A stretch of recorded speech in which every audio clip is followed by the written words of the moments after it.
تعویق حمله احتمالی امریکا به ایران از سوی ترامپ پس از هشدار پنتاگون درباره تقویت پدافند ایران تنش‌ها را داغ‌تر کرده و فرمانده قرارگاه خاتم الانبیا هشدار داده نیروهای مسلح ایران دست به ماچند و هر تجاوزی را با پاسخ سخت جواب می‌دهند. با این حال واشنگتن هنوز از دیپلماسی حرف می‌زند و در این سو خواجه آصف وزیر دفاع پاکستان امارت اسلامی را به نرمش در برابر گروه‌های ضد پاکستانی متهم کرده و خواستار تغییر سیاست کابل شده. اظهاراتی که از افزایش تنش و بی‌اعتمادی میان کابل اسلام آباد خبر می‌دهد.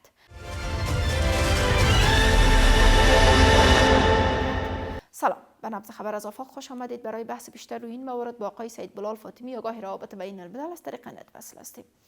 سلام آقای فاطمی، چرا ترامپ برای دومین بار حمله به ایران را به درخواست کشورهای عربی به تعویق انداخت؟ آیا کشورهای عربی از قدرت بازدارندگی و پاسخ احتمالی ایران هراس دارند یا نفوذ سیاسی و اقتصادی شاخ‌نشین‌ها بر تصمیم‌های واشنگتن به حدی رسیده که حالا در جنگ و صلح امریکا نقش تعیین کننده بازی می‌کنند؟ بسم الله الرحمن الرحیم. سلام و احترام با شما و بیننده های برنامه وزین شما. بیاین صحبت های یک روز قبل دونالد ترامپ که به ملت خود خطاب کرد او را با شما شریک بسازم. ترامپ در خطاب خود به مردم امریکا گفت پلان ما آماده است، در 2 الی 3 هفته آینده همه برنامه ها را پیاده می کنیم، تمام اهداف نظامی را به دست می آوریم، ایران را تا حدی می زنیم که آن را به عصر حجر می بریم. او گفت اقتصاد ما قوی است اما برنده جنگ ما هستیم. خب ببینید 2 روز قبل این خطاب به ملت خود میکنه و دیروز ناگهانی میگه که به تأثیر از درخواست قطر، عربستان سعودی و امارات متحده عربی جنگ به تعویق مندازیم و اونا درخواست کردن. خب اول شما می کامبینیشن 3 مملکت ببینین، قطر، امارات، سعودی، ارسیش در مخالفت یکی دیگه قرار دارن. امارات در دامن امریکا و اسرائیل است و قطر و سعودی مخالف جنگ و پایگاه خودن ندادن. امی خبر خودش خبر متضاد می سازه و وزن خبر کم می سازه. اگر فرض کنیم که این خبر دونالد ترامپ نداده که خوی خبر غلط است و اگر خود دونالد ترامپ داده این خبره که بی بی سی چونی را راپور داده و بی بی سی خبر غلط نمیته، حتما ثقه‌ای است. بنان بی بی سی میگه که این گپ ای زده. اگر این گپ دونالد ترامپ زده معنیش است که حتما در اردو ما شما یک مثل داریم میگه دال میں کچھ کالا ہے، در دال یک دان میگه در دال چیز سیاه هست. حتما در اینجا چیزی گپ هست، چرا که دونالد ترامپ در بیانیه خود گفت که 2 الی 3 هفته بعد حمله میکنیم. در اینجا میگه که ما حمله خود متوقف کردیم. کدام حمله را؟ حمله خود 2 3 هفته بعد بود. آیا حمله 2 3 هفته بعد متوقف کردی یا حمله ناگهانی که داشتی؟ چرا که اگه این خبر بگیریم با خبری که نتانیاهو داده بود، نتانیاهو گفته بود که ما منتظر اشاره امریکا هستیم. حتی تاریخ ابدی ما گفته بود که اگر با ما اشاره برسه ما امروز حمله میکنیم و اگر نباشد تاریخ 18 خو بدون کدام کماکان حمله میکنیم که دیروز حمله صورت نگرفت. بنان در اینجا معلوم میشه که کدام مشکلی که در بین امریکا و نتانیاهو در بین خودشان است. چرا نه اینا گپ خود حفظ کرده تانستن، نه نتانیاهو گپ خود نگه کرده تانست و حمله نتانست. یک مشکل دیگری که وجود داره او است که با وجود از که نتانیاهو اشاره های حمله و جنگ بسیار زیاد میته، اما با مو پیمانه نه آمادگی با جنگ داره و نه وسایلش داره. در این 2 3 روز گذشته طیاره های غول‌پیکر امریکایی با تسلیحات جدید به اسرائیل خود رساندن تا ضرورت اسرائیل پورا کنن. دیگه از این بابت فکر میکنم که اینا خودشان آمادگی ندارن. یک بهانه است. اگر نه امریکا به گفته قطر و امارات دانه نمیندازه. دیگه ایست که امارات و قطر و سعودی یک جای با کدام دلیل ای آتش بس فرزند بخواین یا بگوین که فعلا هم نکو؟ چرا امارات به اشاره اسرائیل کار میکنه؟ اسرائیل عملی مجدد و تیز میخواه. بنان امارات چطور میای ایگه درخواست میکنه؟ من میکنه که می خبره به چشم شک میبینم. برای من این چیز نداره، به حساب قوت چیز خبری خود نداره. دیگه من فکر میکنم که در این خبر حتما کدام مشکلی وجود داره که صرف یک بهانه صورت گرفته و اینا گفتن که ما حمله نمیکنیم. اگر نه به اساس گفته خودشان خو اینا آمادگی برای نتانیاهو به اثر از امروز هم به حمله آمادگی داشت و نتانیاهو خود دونالد ترامپ 2 الی 3 هفته بعد گفته بود که حمله را آغاز میکنه.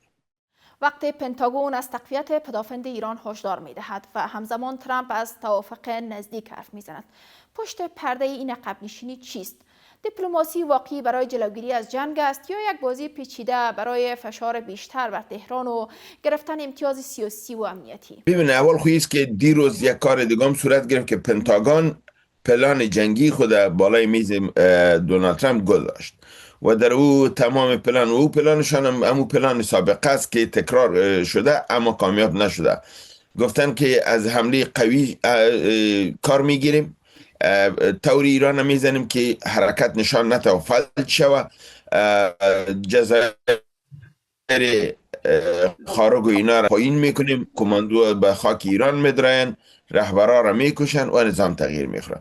خب یک پلان بسیار خوبی خیالی است که قبلا هم عملی نشده و ما فکر نکنم مال عملی شود. فرضاً همین که میگن که ما میریم خارگ میگیریم، همین جزیره خارگ با کدام را میگیره؟ این سوال حال واجد، چرا که تنگی هرمز بسته است، قوای ایران در اونجا هست، امریکایی ها اگر داخلش نمیتونستن خود طول چیزی کم 40 روز گذشته داخل شدن نتونستن.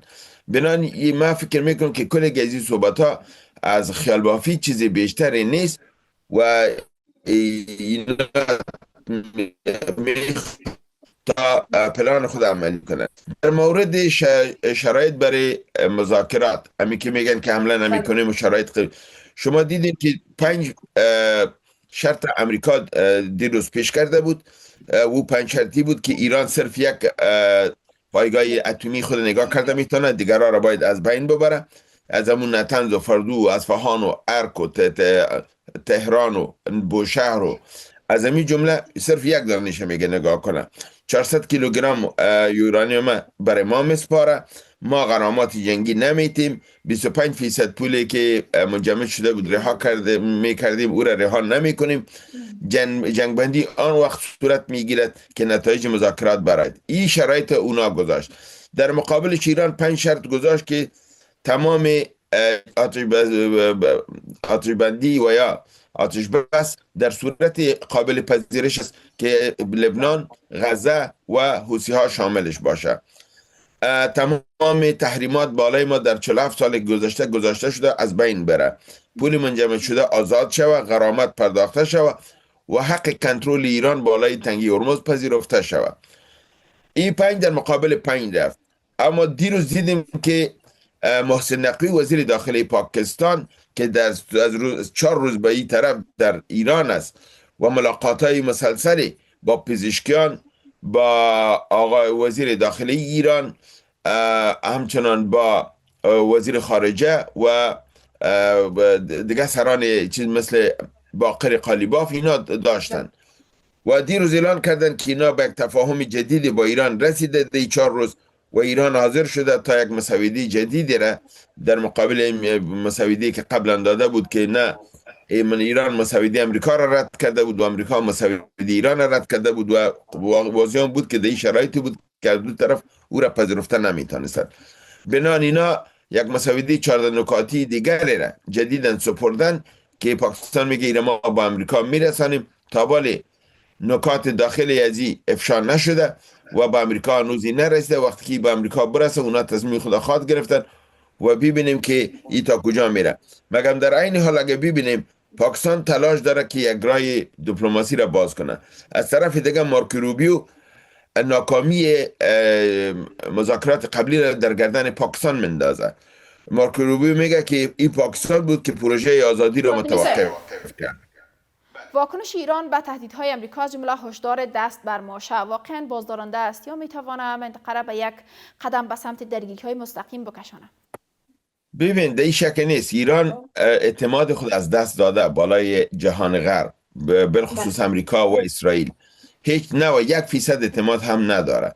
از همین بابت ایران همیش میگه مذاکرات، آماده مذاکرات هستیم، جنگ آماده جنگ هستیم. بنان ایران همیش خود آماده نگاه میکنه، تسلیحات جدید، میزایل جدید در دست داره و در این حال کسایی که برای مذاکره و بینا پیش میشن اونا همیشه مسودی تیار میداشته باشن و میتن که اینی مسودی ما سین شرایط بگیرن اگر مذاکره میکن مذاکره و در این حال ناظر اوضاع میباشن، چرا که امریکا بارهایی کار کردن صحبت از مذاکره میکنن اما در اونجا حمله میکنن. امیال 5 دقیقه پیش من خبر میشنیدم که در این مدت 36 37 روز گذشته که آتش بس از تاریخ 13 اپریل شروع شده، در این مدت امریکایی‌ها تمام امو مراکز میزایلای خود که سابق فرزند یک نقطه بودن او را تغییر مکان داده، یعنی تمام ریپوزیشنینگ کرده، جای خود تغییر داده تا او نقاط را که ایران قبلا لاک کرده بوده زده او تغییر کرده. بنان یعنی 35 روز که امریکا به حساب خاموش بوده، این خاموشیش از خاطر ازی بوده که آمادگی تیاری خود میگرفت. در مقابل اگر ببینیم ایران همچنان آمادگی خود گرفته رفته، چرا که ایران هم دیده که اونا تیاری میگیرن. ایران هم میزایل خود اضافه کرده، سایت های خود چیز کرده. در 33 سایت یا نقاطی که برای پرتاب میزایل داشته، 30 از او را به کلی فعال ساخته، یعنی 3 دانه از او غیر فعال است دیگه. کلگی دوباره تسلیحات و اکمالات جدید کرده. از این بابت ایران آمادگی هم برای جنگ و هم برای دیپلماسی داشته و داره. آیا منطقه در حال تقسیم شدن به دو جبهه است؟ یکی شامل نزدیکی برخی کشورهای عربی با اسرائیل و هند و دیگری هم شامل تلاش‌های پاکستان برای نزدیک شدن به عربستان و ایران. دو جبهه در برابر هم؟ بله بالکل، جبهات دارد در مقابل یکی دیگه قرار میگیرن. ممکن که بین ایران و سعودی اینا یک پکت نظامی را به نام نان اگریشن پکت یا معاهده عدم تجاوز بر علیه یکی دیگر را به امضا برسانند و بعد از او اینا نزدیک شوند. امارات متحده عربی هم از بابت ازی که اسرائیل او را افشا کرده و در جهان عرب او را برهنه کرده و شرمانده نالان است. حالا نمیدانه نه از دامن اسرائیل خود کشیده میتونه و نه در اونجا به حساب مانده میتونه. میگن که امارات متحده عربی همچنان شاید به یک رقمی اعلان یک چیزی کنه که من در هیچ طرفی نیستم، یعنی مرا رها کنه نزنه. اگه اقدام کنه خو ایران برش گفته که تو خاموش بشی، غرضت نمیگیریم. به حساب هم گفتی پیوتین که برش گفته بود که جانکت بسیار خورد است، اگه بزنید یک سری گم میشی، احتیاط کو، با ایران صحبت کو.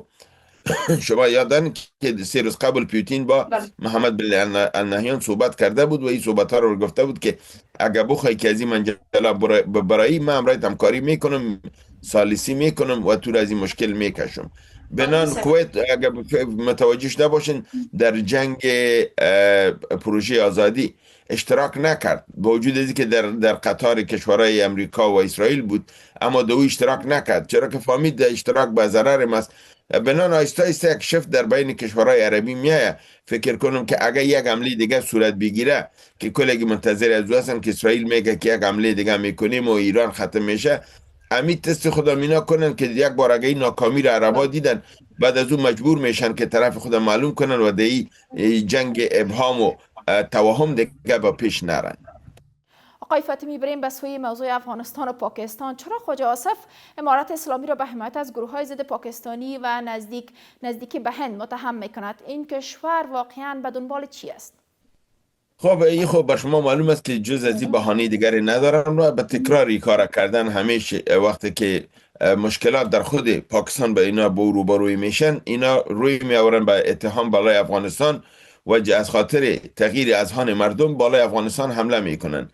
یه هفته گذشته بسیار بالای پاکستان سخت گذشته، عملیات سنگینی صورت گرفته در باجوار، در بنو، در مستونگ، در دالبندیان، یعنی در بلوچستان و در خیبر پختونخوا و تعداد کشته شده‌های پاکستانی بیشتر از صدها تن شده. تنها پریروز در دالبندین وقتی که دالبندین گرفتن 200 تن از نظامی پاکستانی اسیر شد و بر شما معلوم است که دیروز اعلام کردن که منطقه دالبندین و مردم آزادخواه گرفتن و راه بین شهرهای بین پاکستان و ایران مسدود شد. شهرهایی که از این طریق چینایی ها به ایران اسلحه میدادن و این امریکایی ها نمیخواست، ممکنی حرکت امریکایی ها باشه به ذریعه آزادخواه ها این کار کرده باشه. بنان وقتی که پاکستان با این رقم مشکلات روبروی میشه، باز خواجه آصف میاد تهمت بالای افغانستان میگه. نه هدفشان معلوم است، نه برنامه واضح دارن، بهانه جویی است، حمله میکنن میزنن، در حالی که عین حمله را در مقابلشان هندوستان برشان داد که اگر شما در افغانستان دست اندازی میکنین، ما اگر کدام سیلی شما را زدیم شد در روی نقشه دنیای جغرافیا نمانین. با در اونجا عذرزاری میکنه که این هندوستان ما را اخطار داد، در اینجا اینا باز بدون هیچ چیز تمکین کردن به قوانین بین الدول یا حدود قوانین همسایه‌داری میان بالای افغانستان حمله میکنن. بنان امریکا و پاکستان کدام استراتژی خاص واضحی ندارن و نمو مشکل از اینا مشکل خط دیورند است و این مشکل تا که زمان که حل نشه این بهانه جویی، این عملات، این دست اندازی ها ادامه پیدا خواهد کرد. سپاسگزار هستیم آقای فاطمی از حضور شما در برنامه. سپاس که دعوت کردید. این بود بحث امروز که تقدیم شما گردید. تشکر از توجهتان. وقت بر شما خوش.